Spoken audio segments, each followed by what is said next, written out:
You are driving down the highway of life, and suddenly someone cuts you off. Your heart races, your grip tightens on the wheel, and you feel that familiar surge of anger rising within you. But wait, instead of honking your horn or shouting, you take a deep breath, smile, and continue on your way. That, my friends, is the power of not reacting. Now, you might be thinking, easy for you to say. How can I possibly control my emotions like that? Well, I'm here to tell you that not only is it possible, but it's also one of the most valuable skills you can develop in your lifetime. It's a skill that can transform your relationships, supercharge your career, and bring you a level of inner peace you never thought possible. Life is 10%. What happens to you, and 90% how you react to it. And let me tell you, the quality of your life is directly proportional to the quality of your reactions. So today, we are going to dive deep into the art of emotional control. And I promise you, by the time we are done, you will have the tools to become the master of your emotions rather than their slave. Now, I want you to think about the last time you reacted emotionally to a situation. Maybe your boss criticized your work or your spouse said something that hurt your feelings. How did you respond? Did you lash out in anger? Did you retreat into a shell of hurt and resentment? Or did you take a moment to pause, breathe, and respond thoughtfully? If you are like most people, you probably reacted instinctively without much thought. And that's perfectly natural. We are hardwired to react quickly to potential threats. Back in the caveman days, that instinct kept us alive. But in today's world, that same instinct can often do more harm than good. When we react emotionally, we are not thinking clearly. We are not in control. We are letting our primitive brain take over, and that rarely leads to good decisions or positive outcomes. But here's the good news. We have the power to change that. We have the ability to pause, to create space between stimulus and response, and to choose our reactions wisely. Now, I can almost hear some of you thinking, but I'm just an emotional person. That's who I am. Let me tell you something, my friends. That's a story you have been telling yourself, and it's time to write a new one. You are not your emotions. You are the awareness behind your emotions. You are the one who can observe your feelings and choose how to respond to them. Think of it this way. Your emotions are like the weather. They come and go, sometimes calm, sometimes stormy. But you are the sky. You are always there, unchanging, watching the weather patterns come and go. Your job is not to control the weather, but to learn how to fly your plane, no matter what conditions you encounter. So how do we do this? How do we develop this incredible power of not reacting? Well, it starts with awareness. You need to become aware of your emotional triggers, those situations or people that tend to provoke strong reactions in you. Maybe it's criticism, or feeling disrespected, or not getting your way. Whatever it is, start paying attention to what sets you off. Once you are aware of your triggers, the next step is to practice the pause. This is where the magic happens. When you feel that emotional surge coming on, take a deep breath. Count to 10 if you need to. Give yourself a moment to let the initial wave of emotion pass. In that pause, you create space for choice. In that space, ask yourself these questions. Is my reaction going to help or hurt this situation? What would the wisest version of myself do right now? How can I respond in a way that aligns with my values and long-term goals? Now, I know what you're thinking. That sounds great in theory, but in the heat of the moment, it's not so easy. And you are right, it's not easy. But let me tell you, it's worth it. Because every time you choose not to react, every time you respond thoughtfully instead of reacting emotionally, you are building a new neural pathway in your brain. You are creating a new habit, a new way of being. And here's the beautiful thing. The more you practice this, the easier it becomes. It's like building muscle. At first it's challenging, and you might fail more often than you succeed. But with consistent practice, you will find yourself becoming more and more in control of your emotions. Now, Let me share with you a little secret. The most successful people in the world, in any field, have mastered this skill. They have learned to respond rather than react. They've learned to keep their cool when everyone else is losing theirs. And that gives them an incredible advantage in life. Think about it. In business, the ability to stay calm under pressure can mean the difference between making $1 million deal or losing it. In relationships, the power to listen without immediately reacting can transform conflicts into opportunities for deeper understanding and connection. In your personal life, the capacity to face challenges without being overwhelmed by negative emotions can be the key to achieving your goals and living a fulfilling life. But here's the thing. This is not just about success in the external world. It's about inner peace. It's about freedom. Because when you are no longer at the mercy of your emotional reactions, you experience a profound sense of peace and control in your life. You are no longer a leaf blown about by every emotional wind. You become the tree, deeply rooted, able to bend without breaking. Now, I want to share with you a powerful technique that can help you in those moments when you feel your emotions starting to take over. It's called the STOP technique, S-T-O-P. Here's how it works. S stands for stop. Whatever you're doing, just pause for a moment. T is for take a breath.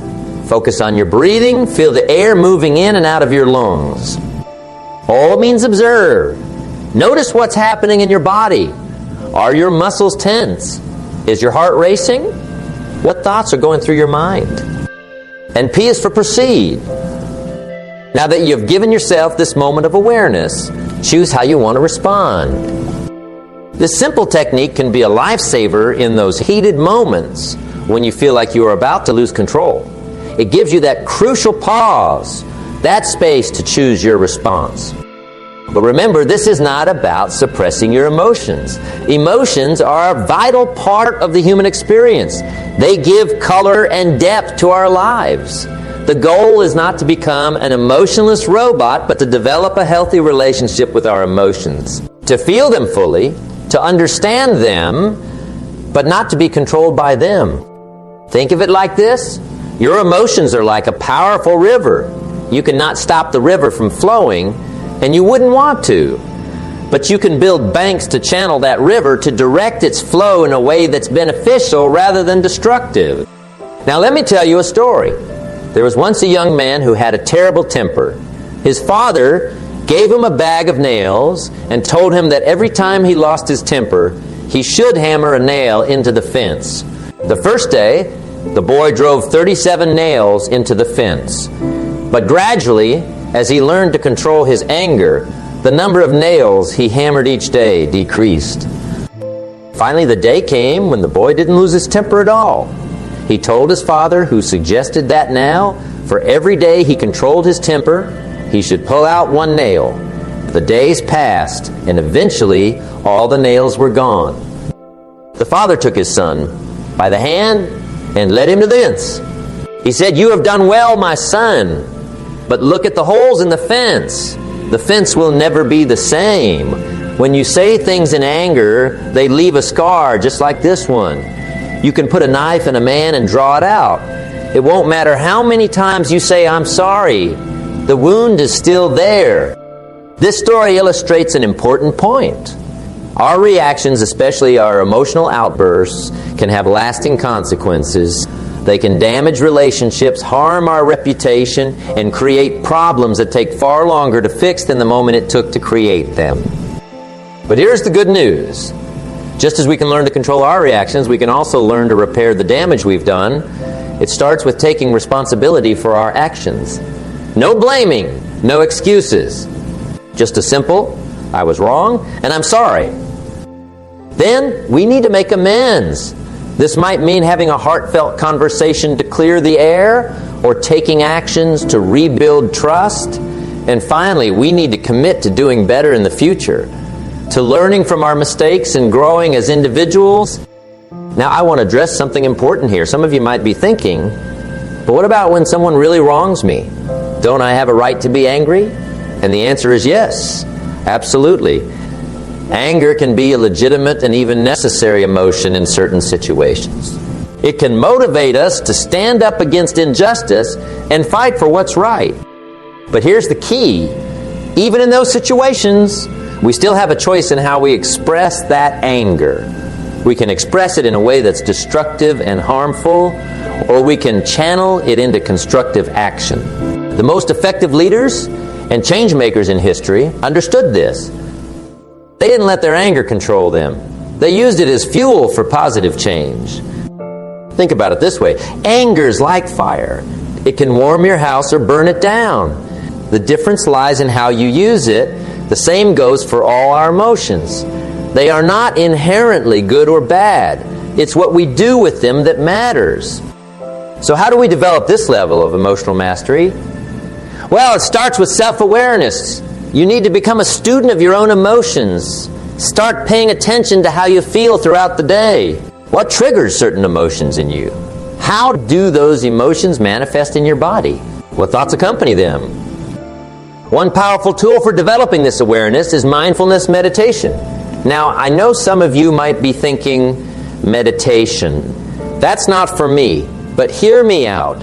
Mindfulness is not about emptying your mind or achieving some state of blissful calm. It's simply about paying attention to the present moment without judgment. When you practice mindfulness regularly, you start to develop what psychologists call metacognition, the ability to observe your own thoughts and emotions as if from a distance. This creates a space between you and your emotions, giving you more freedom to choose how to respond. Another powerful tool is journaling. At the end of each day, take a few minutes to write down any significant emotional experiences you had. What triggered them? How did you react? What were the consequences of your reaction?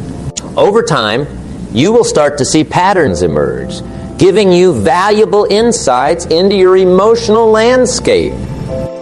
A crucial aspect of emotional control that often gets overlooked, physical health. You see, our emotions aren't just in our heads, they're intimately connected to our bodies.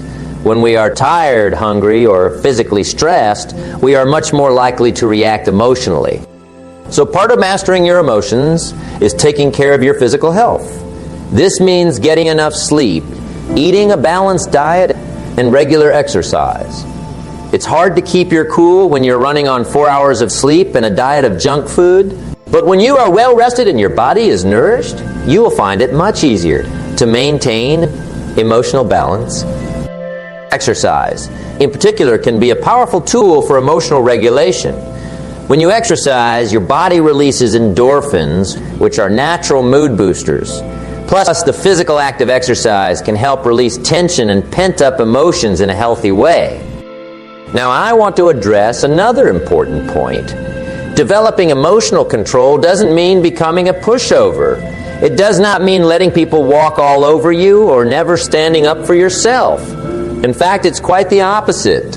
When you are in control of your emotions, you are in a much better position to assert yourself effectively. Think about it. When you are reacting emotionally, you are often not thinking clearly. You might say things you don't mean or take actions that make the situation worse.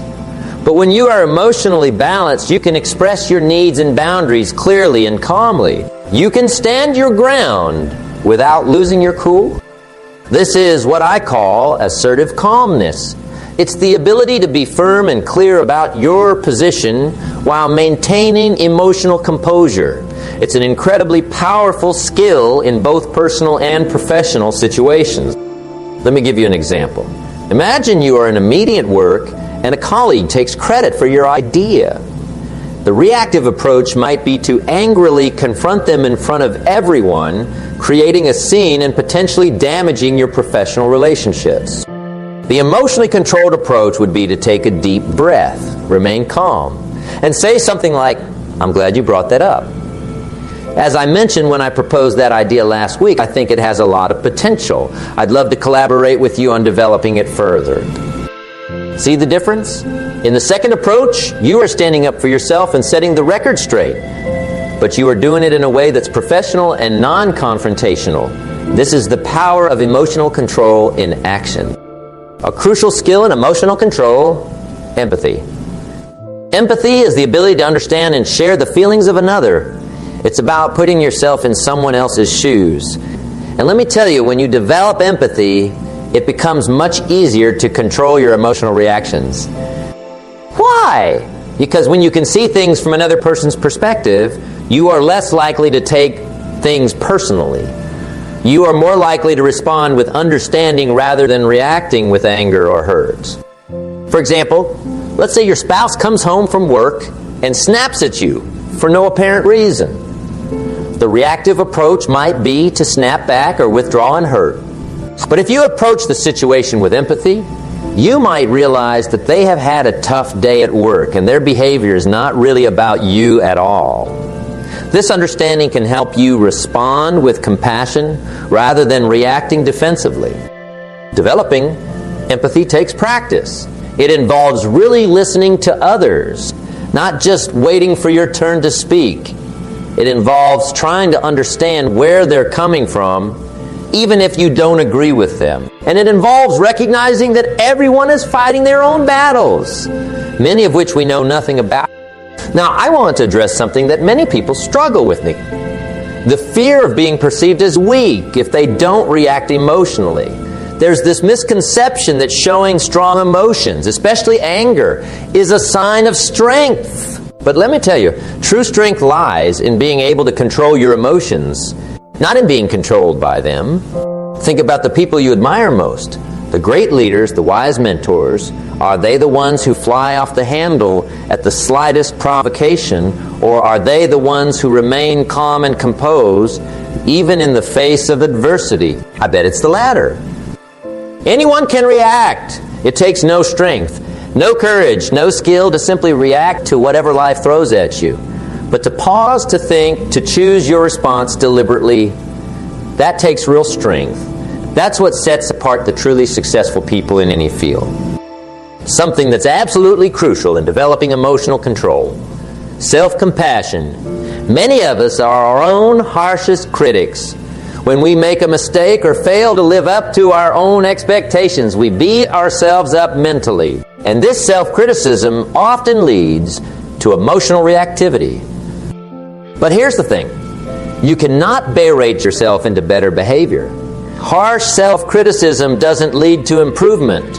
It leads to discouragement and more negative emotions.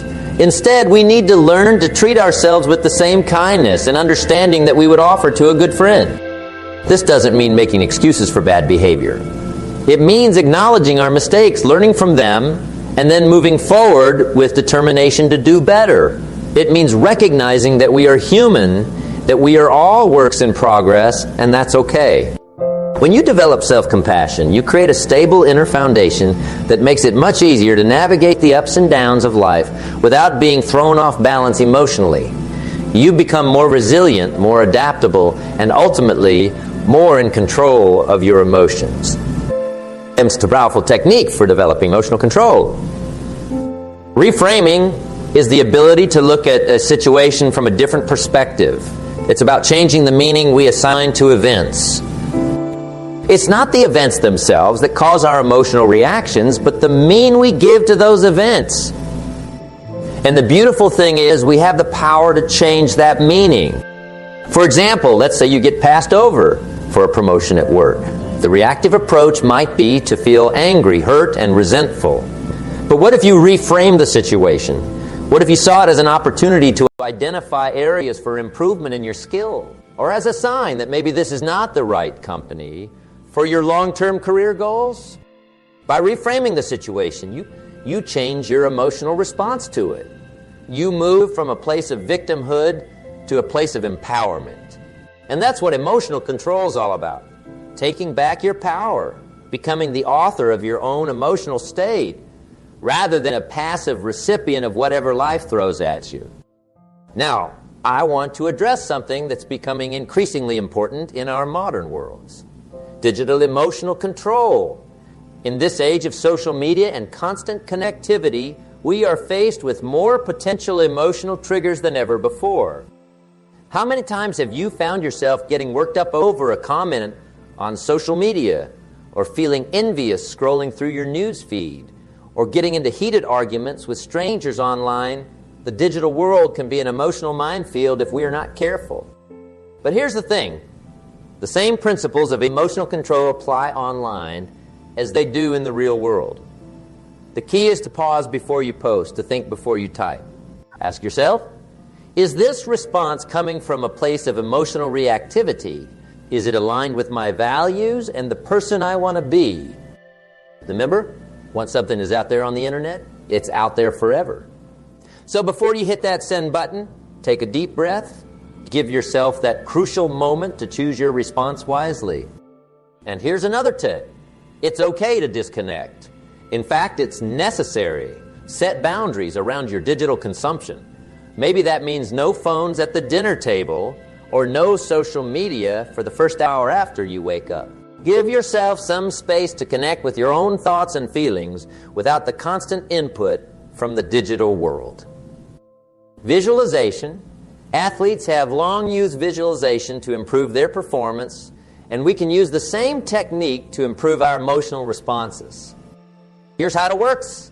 Think of a situation that typically triggers a strong emotional reaction in you. Now close your eyes and visualize yourself handling that situation calmly and effectively. See yourself taking a deep breath, staying composed, and responding in a way that you'd be proud of. The more vividly you can imagine this, the more effective it will be. Really feel the sense of calm and control in your body. Hear the measured tone of your voice. See the positive outcome of your controlled response. When you practice this regularly, you are essentially programming your brain with a new response pattern. You are creating a mental blueprint for how to handle challenging situations. And when you encounter that situation in real life, your brain will already have a roadmap for how to respond effectively. Some people mistakenly believe that emotional control means suppressing or avoiding emotions altogether. But that's not the case at all. In fact, trying to suppress your emotions often backfires. It's like trying to hold a beach ball underwater. The harder you push it down, the more forcefully it pops back up. The same is true of our emotions. When we try to push them away, they often come back even stronger. True emotional control is not about not feeling emotions. It's about feeling them fully, understanding them, but not being controlled by them. It's about being able to say, I feel angry right now, but I choose not to act on that anger in a destructive way. This ability to feel and acknowledge our emotions without being ruled by them is what psychologists call emotional intelligence. And let me tell you, developing your emotional intelligence is one of the best investments you can make in yourself. People with high emotional intelligence tend to have better relationships, more successful careers, and greater overall life satisfaction. Why? Because they're able to navigate the complexities of human interaction more effectively. They're able to motivate themselves and others to empathize and connect, to lead and inspire. So how do we develop this emotional intelligence? Well, it starts with self-awareness. Pay attention to your emotions throughout the day. What are you feeling? Why are you feeling it? How is it affecting your thoughts and behaviors? Then practice accepting these emotions without judgment. Remember, emotions themselves are neither good nor bad. They're just information. They're your body and mind's way of communicating with you. Your job is to listen to that communication, understand it, but then choose how to act on it. The power of language and emotional control, the words we use, both in our internal dialogue and in our communication with others, have a profound impact on our emotional state. For example, think about the difference between saying, I am angry and I feel angry. The first statement identifies you with the emotion as if anger is who you are. The second acknowledges the emotion as a temporary state that you are experiencing. This might seem like a small difference, but it can have a big impact on how you relate to your emotions. When you say, I feel angry, you create a separation between yourself and the emotion. You recognize that the anger is something you are experiencing, not something that defines you. The same principle applies to how we describe situations. Instead of saying this is terrible, try saying this is challenging. Instead of I cannot handle this, try this is difficult, but I can learn to manage it. These small shifts in language can dramatically change your emotional response to a situation. Some people think that it means always being calm, always being positive, never showing any negative emotions. But that's not realistic or even desirable. There are times when it's appropriate and even necessary to express negative emotions. If someone violates your boundaries, it's okay to express anger. If you lose someone you love, it's natural and healthy to express grief. The key is expressing these emotions in a controlled, constructive way. Think of it like this. Emotions are like water. You don't want to dam them up completely because that creates pressure that will eventually burst. But you also don't want them to flood uncontrollably. The goal is to create healthy channels for your emotions to flow. This might mean finding healthy outlets for strong emotions. Maybe that's through exercise, or art, or writing in a journal. Maybe it's through having an honest, calm conversation with the person who triggered the emotion. The important thing is that you are choosing how to express the emotion, rather than letting it control you. Your personal values, the principles that guide your life, can be a powerful anchor in emotional storms. When you are clear about what you stand for, what's truly important to you, it becomes easier to make decisions about how to respond in challenging situations. For example, if one of your core values is kindness, then when someone irritates you, you can ask yourself, how can I respond to this situation in a way that aligns with my value of kindness?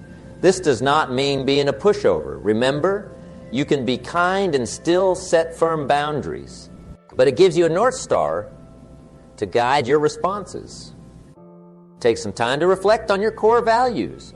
What principles do you want to live by? How do you want to treat others and yourself? When you are clear on these values, you will find that emotional control becomes easier because you have a clear standard to measure your actions against.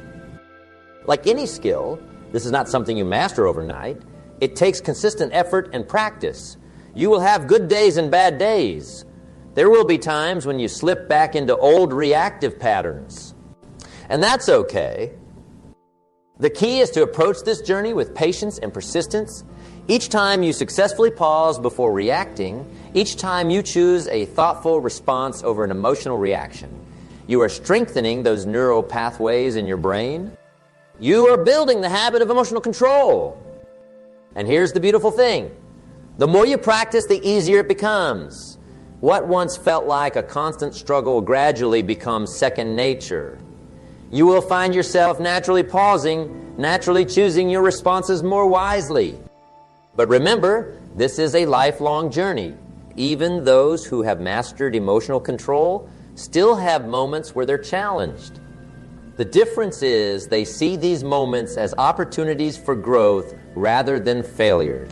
When you learn to master your emotions, you don't just change your own life. You change the lives of those around you. You become a source of calm in a chaotic world. You become someone others look to for guidance and stability. Think about it. When you respond to a heated situation with calm and composure, you change the entire dynamic. Your calmness can help de-escalate conflicts, inspire others to remain level-headed, and create an atmosphere of mutual respect and understanding. In your personal relationships, emotional control can transform the way you interact with your loved ones. Instead of getting caught in cycles of reactivity, you can create space for deeper understanding and connection. You can be there for others in a more meaningful way because you are not constantly caught up in your own emotional turbulence. In your professional life, emotional control can be a game changer. It can help you navigate office politics more effectively, handle high-pressure situations with grace, and make better decisions even when the stakes are high. Leaders who can maintain their composure inspire confidence in their teams and are more effective at guiding their organizations through challenges. But perhaps most importantly, mastering your emotions gives you a profound sense of inner peace and freedom.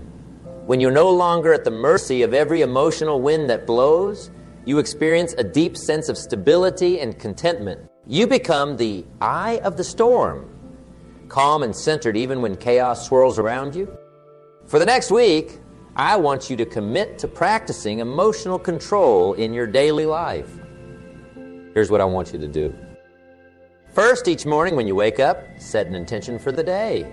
Tell yourself, today I choose to respond, not react. I choose to be the master of my emotions. Throughout the day, practice the pause. Whenever you feel a strong emotion arising, take a deep breath. Count to 10 if you need to. Give yourself that crucial moment to choose your response. At the end of each day, reflect on your experiences. Where did you succeed in controlling your emotions? Where did you struggle? What did you learn? Write it down in a journal. Remember, the goal is not perfection. The goal is progress. Each small victory, each moment where you choose to respond thoughtfully rather than react emotionally, is a step forward on this journey. And here's the thing. As you practice this, you will start to notice changes. You will find yourself feeling calmer, more in control. You will handle challenging situations with greater ease. Your relationships will improve. You will make better decisions. You will feel a greater sense of peace and contentment in your life. But do not just take my word for it. Try it for yourself. Experience the power of emotional control in your own life. Because at the end of the day, this is not just about controlling your emotions. It's about taking control of your life. It's about becoming the person you were meant to be. Someone who lives with intention, who responds to life's challenges with wisdom and grace, who makes a positive impact on the world around them. You have that power within you right now. The power to choose your responses, to shape your emotional landscape, to create the life you want to live. All it takes is the decision to start, the commitment to practice, and the patience to persist even when it's challenging. So I ask you, are you ready to take control of your emotions? Are you ready to become the master of your inner world? Are you ready to transform your life and the lives of those around you? The choice is yours, and I believe in you. I believe that you have the strength, the courage, and the determination to master this crucial skill. I believe that you can become someone who responds rather than reacts, who chooses wisdom over impulse, who lives with intention and purpose. So go forth, my friends. Practice the pause. Choose your responses wisely. Be patient with yourself as you learn and grow. And watch as your life transforms, one thoughtful response at a time. Remember, the power is within you. The power to not react, but to respond. The power to control your emotions and shape your destiny. Now go out there and claim that power. Your best life is waiting for you. Life is a grand stage, my friends, a magnificent theater where each of us plays the leading role in our own unfolding drama. But let me tell you something. Not all performances are created equal. Some shine brightly, commanding respect and admiration, while others, well, they fade into obscurity, barely noticed by the world around them. Now, I want you to lean in close and listen carefully, because I'm about to share with you a truth that can transform your life's performance from a forgettable amateur act into a standing ovation-worthy masterpiece. Are you ready? Here it is. People don't respect you unless you remove these 4 habits from your life. Oh, I can see the skepticism in some of your eyes. You're thinking 4 habits. Is it really that simple? Let me assure you, my friends, it is both that simple and that profound. These 4 habits are like anchors, weighing you down, keeping you from soaring to the heights you're truly capable of reaching. Let's dive into the first habit, shall we? It's a sneaky one, often disguising itself as a friend when it's actually your worst enemy. I'm talking about procrastination. Now, procrastination isn't just about putting things off. It's about betraying your future self. Every time you say, I'll do it tomorrow, you're essentially telling your dreams, your goals, your very potential, you're not important enough for my time right now. Imagine for a moment that your life is a garden. Procrastination is like deciding not to plant seeds in the spring because you're too busy, too tired, or simply not in the mood. Then, when autumn comes around, you look at your barren plot with confusion and disappointment, wondering why you don't have a bountiful harvest. The successful, the respected, the admired, they plant their seeds every single day. They know that today's efforts are tomorrow's fruits. But how do we combat this insidious habit? It starts with understanding that motivation doesn't precede action. Action precedes motivation. You don't wait until you feel like running, put on your shoes and step out the door. You put on your shoes, step out the door, and then almost magically, the motivation to run appears. Apply this principle to every area of your life. Don't wait to feel inspired to start that business. Start it, and inspiration will follow. Don't wait until you're in the mood to have that difficult conversation. Have it, and you'll find the words you need. Don't wait for the perfect moment to begin your fitness journey. Begin, and you'll create perfect moments along the way. Remember, my friends, procrastination is the thief of time, and time is the stuff life is made of. When you procrastinate, you're not just putting off a task. You're putting off your life. Now let's move on to the second habit that's robbing you of respect. Making excuses. Oh, excuses. They're like a warm, cozy blanket on a cold day. They make us feel better in the moment, shielding us from the harsh reality of our shortcomings. But just like that warm blanket, if we stay wrapped up in our excuses for too long, we'll miss out on the beauty and opportunity waiting for us outside. Making excuses is essentially abdicating responsibility for your life. It's saying, I'm not in control here. My circumstances, my background, my limitations, they're calling the shots. But let me tell you something, my friends. The moment you stop making excuses is the moment you start making progress. I once knew a man who always had an excuse for why he couldn't succeed. I didn't go to college, he'd say. I don't have the right connections. The economy is bad. I'm too old to start now. On and on it went. A litany of reasons why success was out of his reach. And you know what? He was right. Not because any of those things actually prevented his success, but because he believed they did. Contrast that with another individual I had the pleasure of knowing. This person faced more obstacles than most. Born into poverty, battling a physical disability, and facing discrimination at every turn. But do you know what set this person apart? They refused to make excuses. Instead of saying, I can't because, they asked, how can I, despite, and that simple shift in mindset made all the difference. You see, respected people understand that success isn't about having an absence of problems. It's about having better problems. They know that every excuse they make is a brick in the wall standing between them and their dreams. So they stop laying bricks and start breaking them down instead.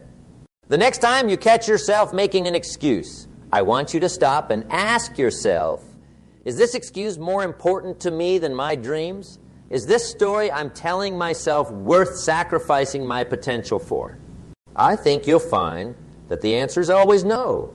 Now let's tackle the third habit that's keeping respect at arm's length. Inconsistency. Inconsistency. It's like a leaky faucet. One drop at a time. It doesn't seem like much. But over time, those drops add up to gallons of wasted potential. Consistency is the bedrock of respect. It's what turns actions into habits, habits into character, and character into destiny. When you're consistent, you become reliable. And consistency is the bedrock of respect. It's what turns actions into habits, habits into character, and character into destiny.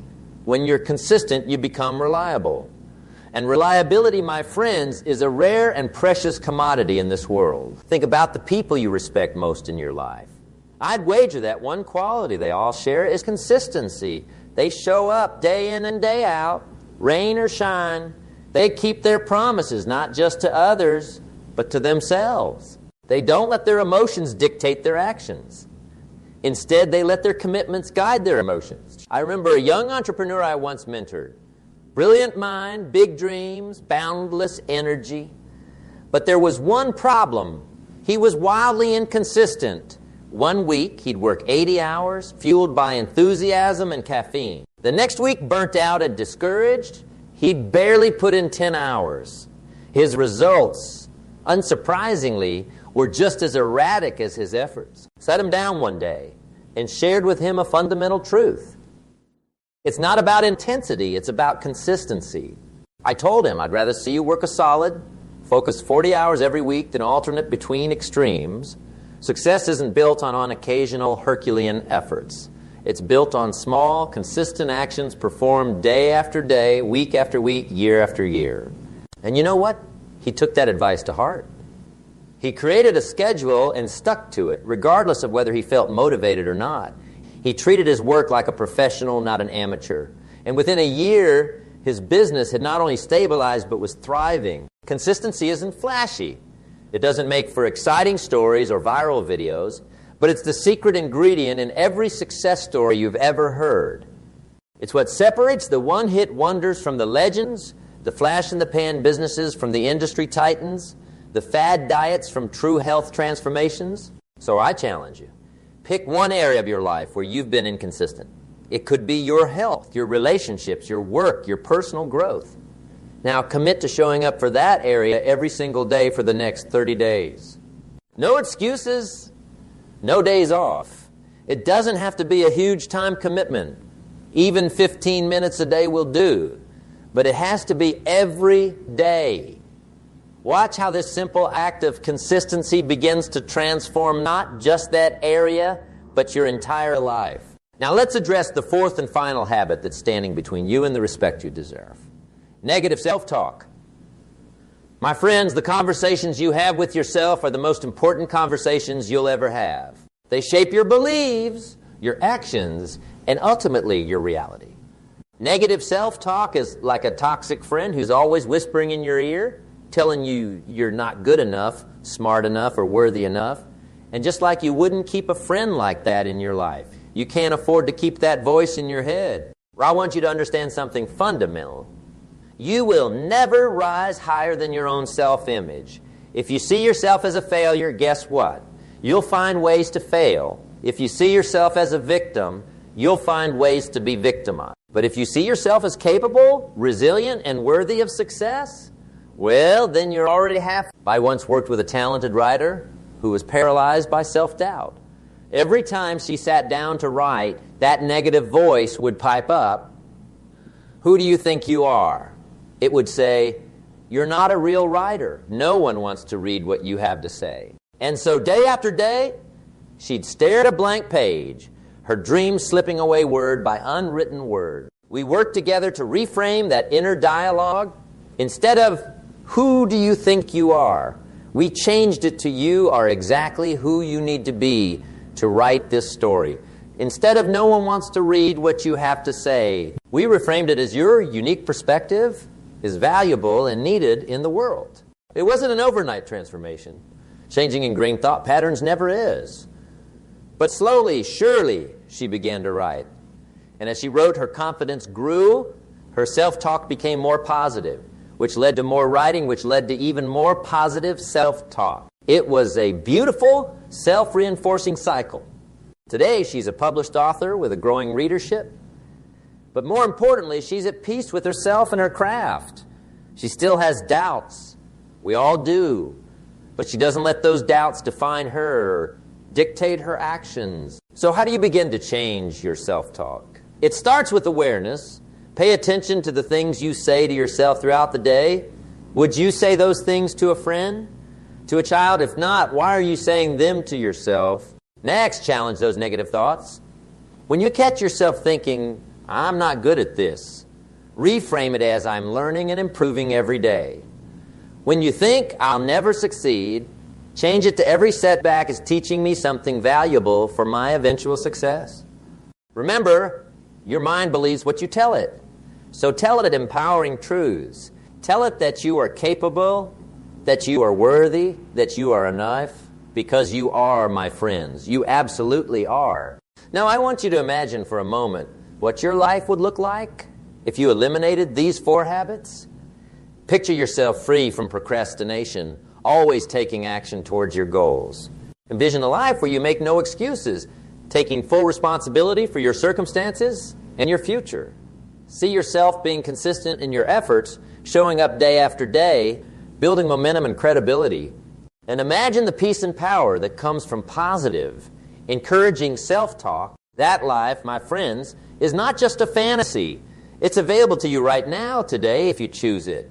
And when you make that choice, when you commit to removing these habits from your life, you'll find that respect from others and from yourself naturally follows.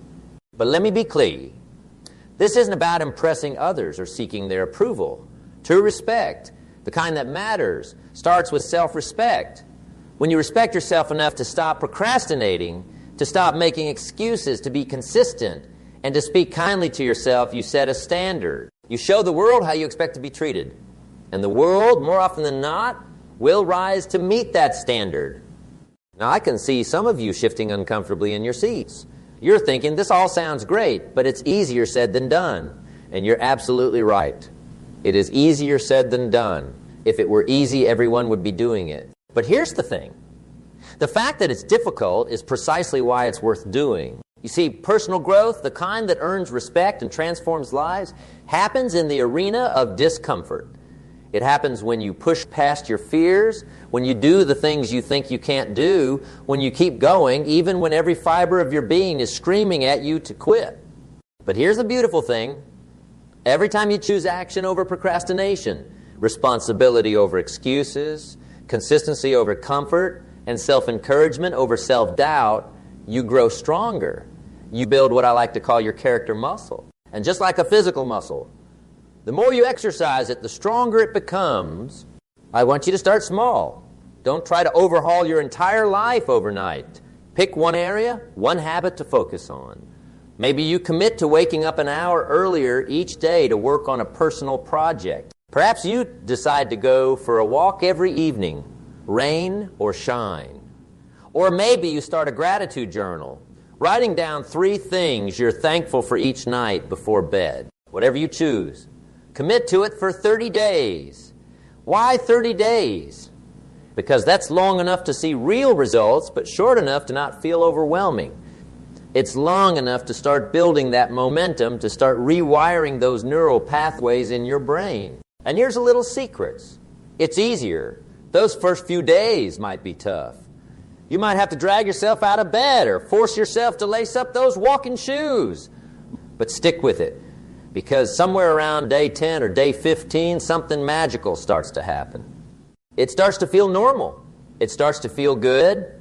And by day 30, you'll wonder how you ever lived any other way. But what about setbacks? Because let's be honest, they will happen. You'll oversleep one morning, or skip a day due to illness, or fall back into old patterns of negative self-talk. When that happens, not if, but when, I want you to remember this, setbacks are not failures. They're feedback. Every time you stumble, you learn something valuable. Maybe you learn that you need to adjust your schedule, or that you need more support, or that you've been pushing too hard and need to be kinder to yourself. Whatever the lesson, embrace it. Thank it. Because that lesson is making you stronger, wiser, and more resilient. And resilience, my friends, is the secret sauce of success. It's what keeps you going when things get tough. It's what helps you bounce back from disappointments and setbacks. It's what turns failures into stepping stones rather than stumbling blocks. Now, as we near the end of our time together, I want to leave you with a challenge. I want you to make a commitment right here, right now. A commitment to yourself, to your dreams, to your potential. I want you to look at those 4 habits we've discussed: procrastination, making excuses, inconsistency, and negative self-talk, and declare war on them. Choose one to focus on first. Write it down. Share it with someone who will hold you accountable, and then take action. Not tomorrow, not next week, not when you feel ready. Now, today, in this very moment. Because here's the truth. There will never be a perfect time to start. There will always be reasons to wait, to hesitate, to put it off until tomorrow. But as we've discussed, tomorrow is the graveyard of unfulfilled potential. Your time is now. Remember, respect isn't given. It's earned. It's earned through the choices you make when no one is watching. It's earned through the promises you keep to yourself. It's earned through the standards you set and maintain day in and day out. You have greatness within you. You have dreams worthy of pursuit. You have the power to shape your life, your circumstances, your destiny. But that power lies dormant until you choose to activate it. And you activate it by taking action, by being consistent, by believing in yourself, especially when it's difficult. So stand tall, square your shoulders, take a deep breath, and step forward into the life you are meant to live. A life free from the shackles of procrastination, excuses, inconsistency, and self-doubt. A life worthy of respect. From others, yes, but most importantly, the journey won't be easy. There will be obstacles, there will be doubts, there will be days when you want to give up. But I promise you that it will be worth it. Every step, every struggle, every small victory will be worth it. Because on the other side of that struggle is the person you were always meant to be. You are capable of more than you know. You are stronger than you believe. You are worthy of every dream you've ever dared to dream. And starting right now, in this very moment, you have the power to turn those dreams into reality. So what are you waiting for? The stage is set. The spotlight is on. It's time for you to step up and give the performance of your life. A performance marked by action, responsibility, consistency, and self-belief. A performance that commands respect, inspires others, and leaves a lasting impact on the world. Your time is now, my friends. Seize it with both hands. Embrace the challenge. Welcome the growth. And watch as your life transforms before your very eyes. Remember, success is not a destination. It's a journey. A journey of continuous improvement, of constant learning, of relentless pursuit of your best self. And that journey begins with a single step. Take that step today. Take it now. The world is waiting for your unique gifts, your special talents, your one-of-a-kind perspective. Don't keep it waiting any longer. Step into your power. Embrace your potential and start living the life you were born to live. You have everything you need within you right now. The wisdom, the strength, the resilience, it's all there waiting to be unleashed. All you need to do is believe in yourself, commit to your growth, and take consistent action. So here's to you, my friends. Here's to your journey. Here's to the challenges you'll face. Here's to a life lived with purpose, with passion, with unwavering commitment to your dreams. Here's to the respect you'll earn from others. Yes, but most importantly from yourself. As we conclude our time together, I want you to take a moment to reflect. Think about the person you were when we started this conversation. Now think about the person you have the potential to become. The gap between those two versions of yourself, that's where the magic happens. That's where growth occurs. That's where respect is earned. Remember, change doesn't happen overnight. It's a process, a journey of small, consistent steps. Each day, you have the opportunity to move closer to your goals, to strengthen your character, to build a life you desire. It's not about making massive changes all at once. It's about making small, positive choices consistently over time. Think about it this way. If you improve just one each day, over the course of a year, you'll be 37 times better than when you started. That's the power of consistent incremental growth. It may not seem like much day to day, but over time, the compound effect is truly remarkable. So I challenge you, start your win journey today. What's one small thing you can do right now to move towards your goals? Maybe it's spending 15 minutes reading a book that will expand your knowledge. Perhaps it's making one phone call you've been putting off. Or it could be simply taking a few minutes to plan out your day, ensuring you're focused on your priorities. Whatever it is, do it now. Don't wait for the perfect moment, because the perfect moment is a myth. The right moment is always now.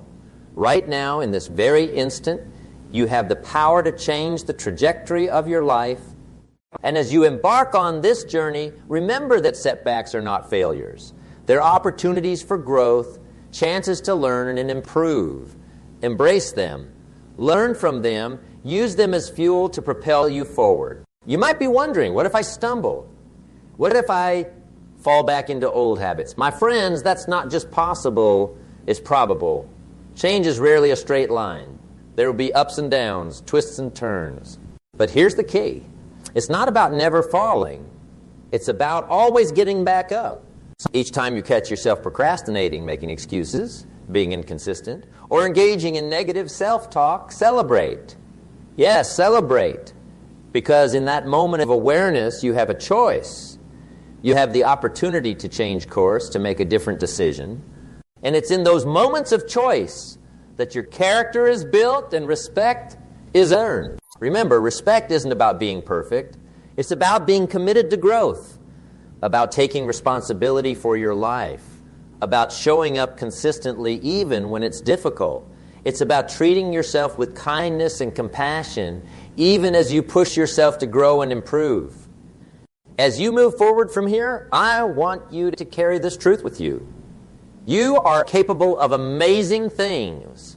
You have untapped potential within you waiting to be unleashed. Every day, you have the opportunity to take one step closer to becoming the person you want to be, to creating the life you want to live.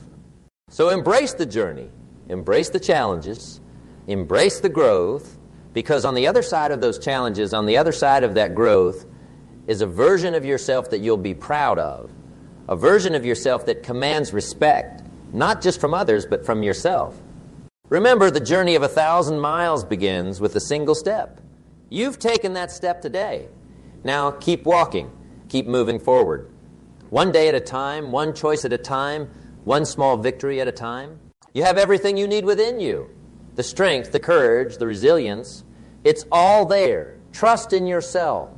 Believe in your potential. And never, ever give up on your dreams. As you leave here today, I want you to hold your head high, stand tall. Walk with purpose, because you are embarking on the most important journey of your life, the journey to becoming your best self. It won't always be easy, but I promise you, it will always be worth it. So go forth with courage, my friends. Go forth with determination. Go forth with the knowledge that you have the power to shape your life, to earn respect, to make a difference in this world. Your time is now. Seize it. Embrace it. Make the most of it. And remember, every day is a new opportunity to take action, to be consistent, to speak kindly to yourself, and to take responsibility for your life. Every day is a chance to earn that respect from others, and most importantly, from yourself. You are capable of greatness. You are worthy of respect. You have the power to create the life you desire. Now, it's time to prove it to yourself. It's time to step into your power, to embrace your potential, to become the person you were always meant to be. The world is waiting for you. Your future is calling. Answer that call with everything you've got, because you, my friends, have greatness within you. It's time to let it shine. Go forth and conquer. Go forth and grow. Go forth and earn that respect. Your journey begins now. Make it count.